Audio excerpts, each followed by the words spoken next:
So let's talk about energy. What is energy? And how it actually is similar to money or currency in economy. We all are familiar with money and piggy banks, and when we invest in things like we move up to a more expensive house, we have to actually pay for it, and then we have some value, property value in that house. And whenever we do that, we have to pay some taxes and legal fees to for the money transfers to get into the new house.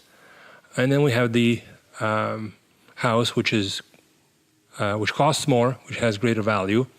We have lost some money to taxes, and we have less in the piggy bank, but more in the property. And we can do that more, and we pay more taxes, and we have an even more expensive house, and so on and so on. Here I ignored the property tax and maintenance fees for the time being. I'll come back to that later. I'm too lazy to do it on this slide.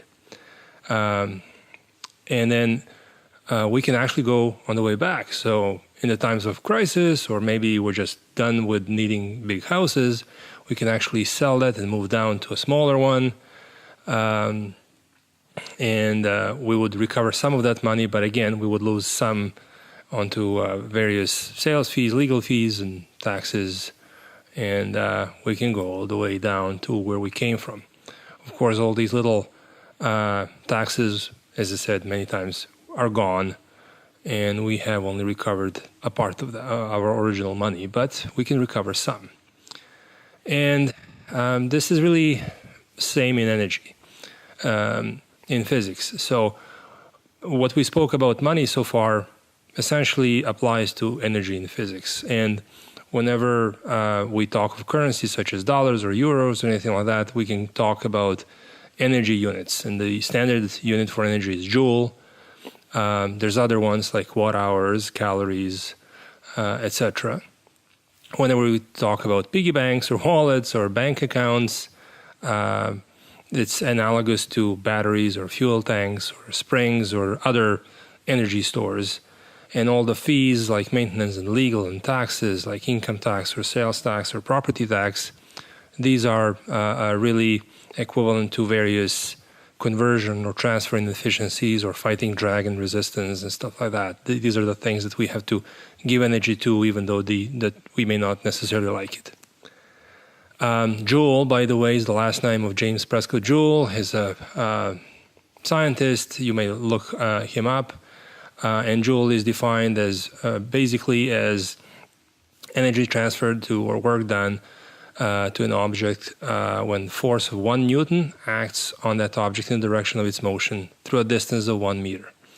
Or more relevant for electric power, which is it's the work required to produce 1 watt of power for 1 second. Essentially, it's 1 watt second. To make more of comparison of units, I prepared this table. You can see various units such as kilojoules, kilowatt-hours, and kilocalories. Kilo means 1,000. And on the right side, 3 columns like gasoline, food, and 2-ton Tesla model as drives, distance, shows roughly how much that energy can do for you. So 1 kilojoule is really a small unit. It's essentially equivalent to 5 drops of gasoline or a quarter cup of a tea for you. And with it, a 2-ton Model S cannot drive much. It's essentially 1.5 meters or about 5 feet. And 1 kilowatt-hour is much more. It's essentially 3,600 kilojoules. It's a half a cup of gasoline, or in terms of food, it's about 1 Big Mac and an apple pie.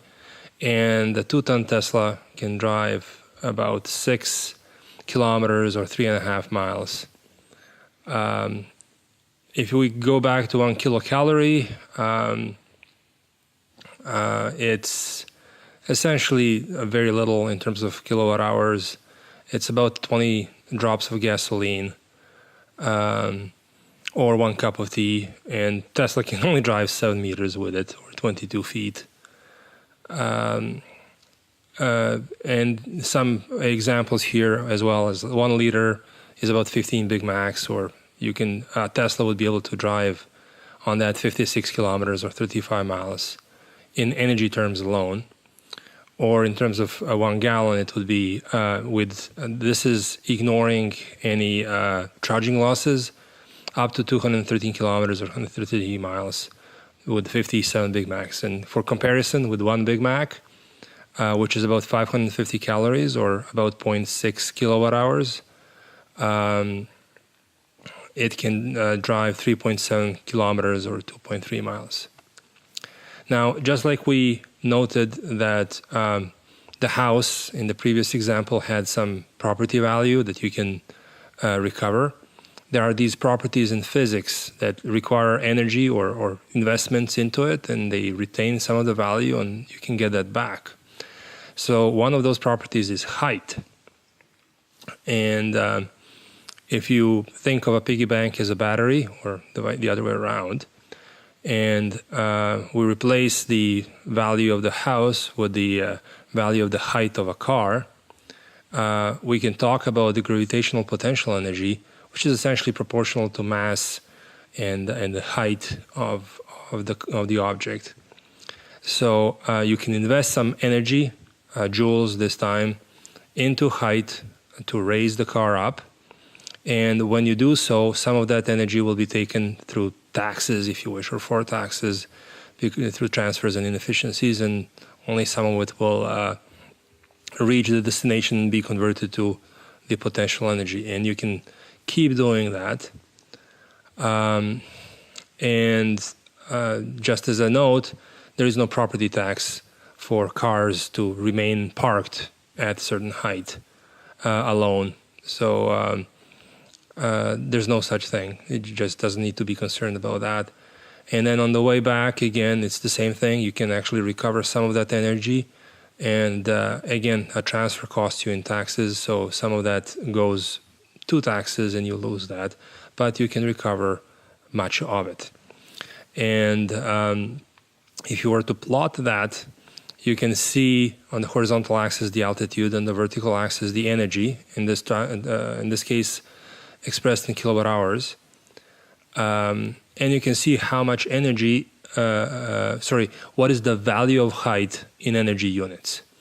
So, for example, the value of 2,800 meters is approximately 15 kilowatt hours, and the value of 4,800 meters is about 26, 7, something like that, kilowatt hours on this chart.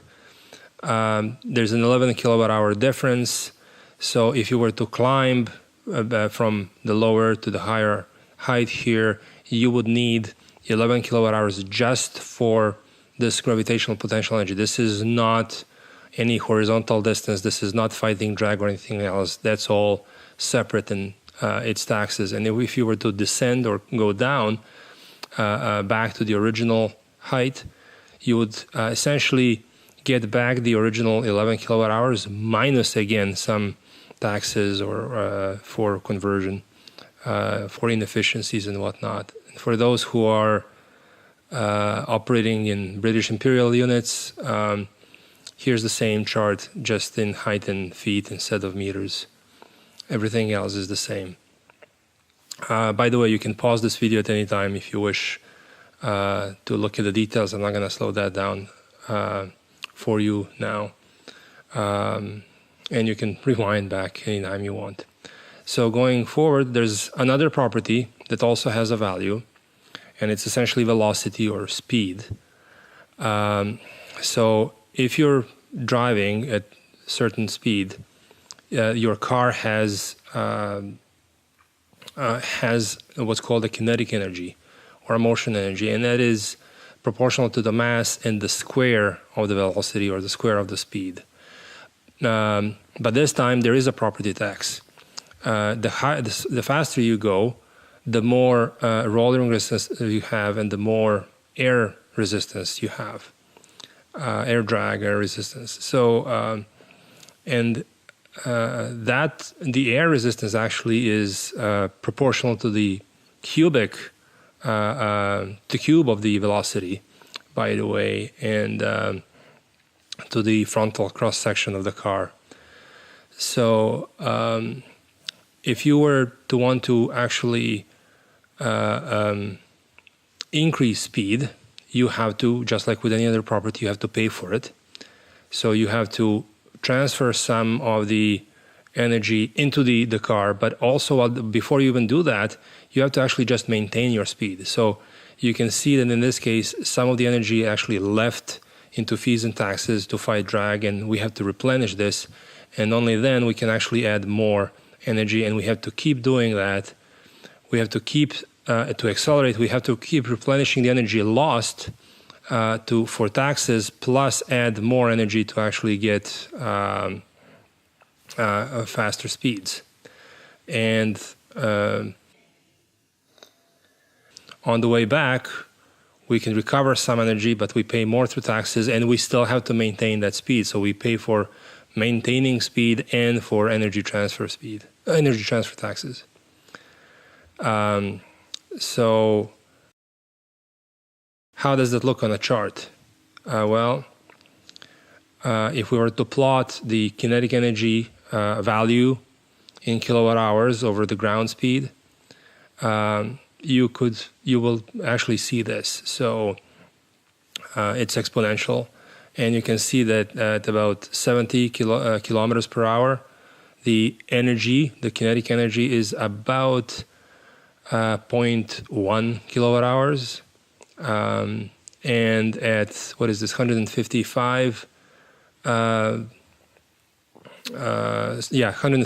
kilometers per hour, the energy that you have is about 0.4 kilowatt hours. So if you were to accelerate from 70 kilometers per hour to 155, you need to add invest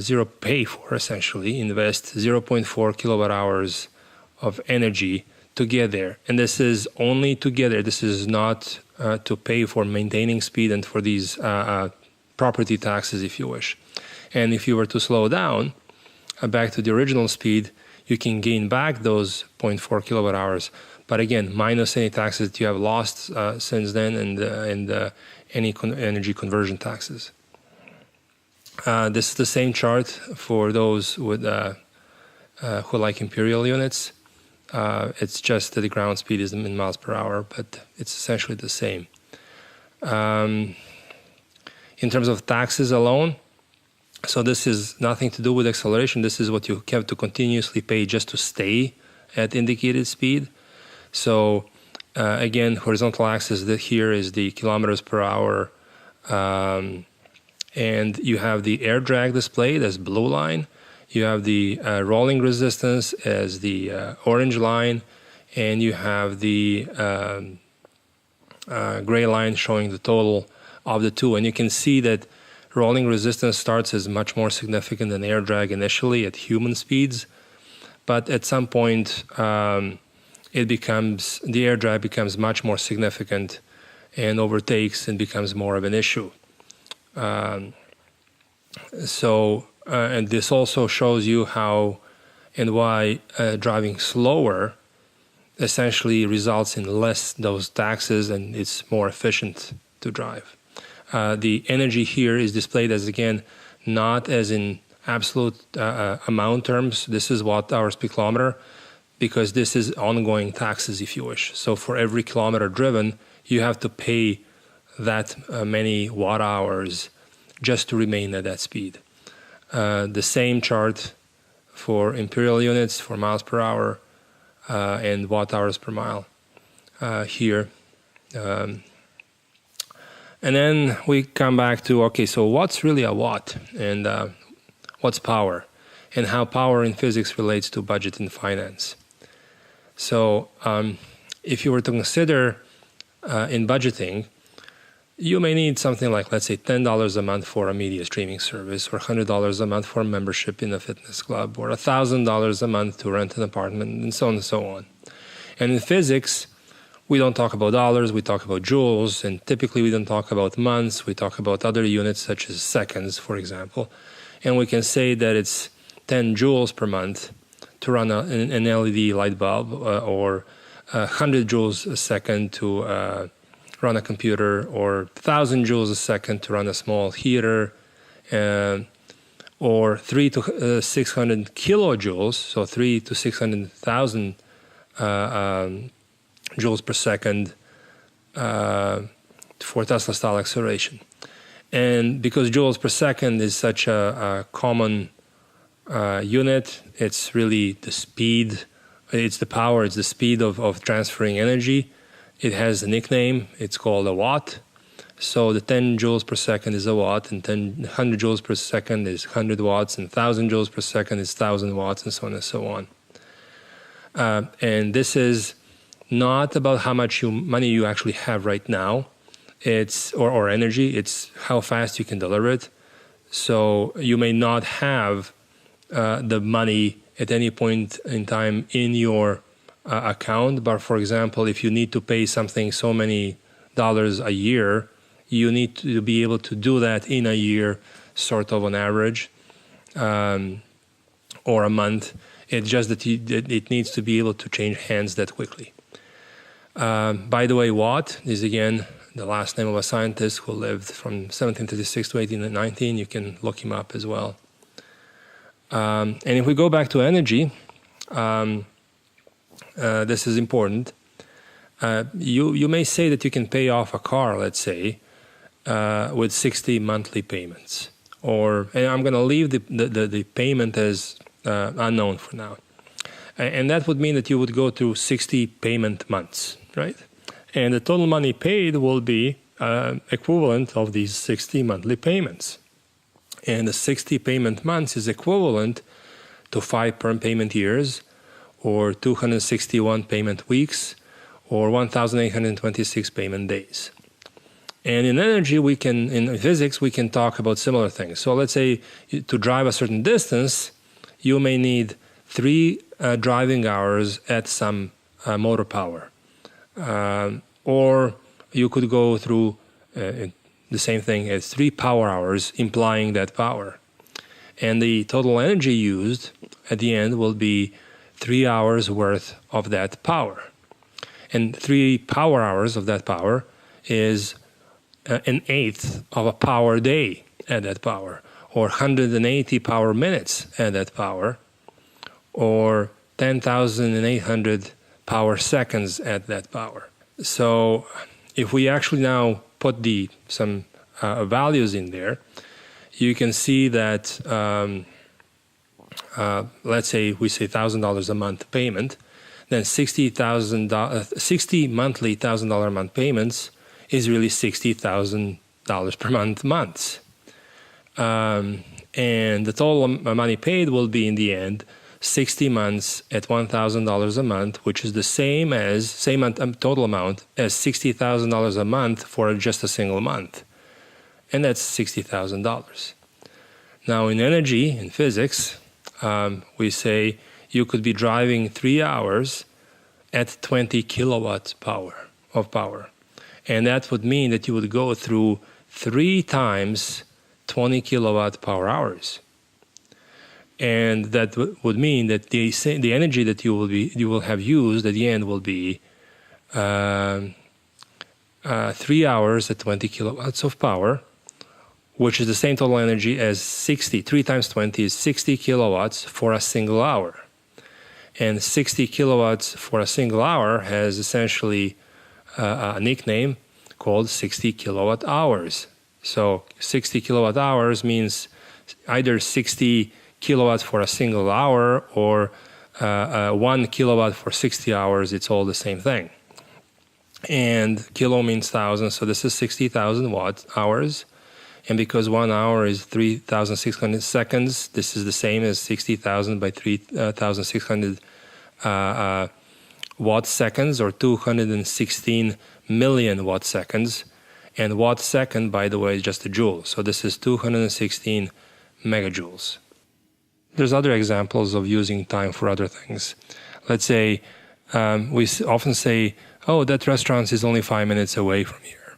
And you imply that you would be driving at certain speed. It's just like saying, well, that you need 5 hours of energy at 1 kilowatt power, and that turns out to 5 kilowatt hours of energy.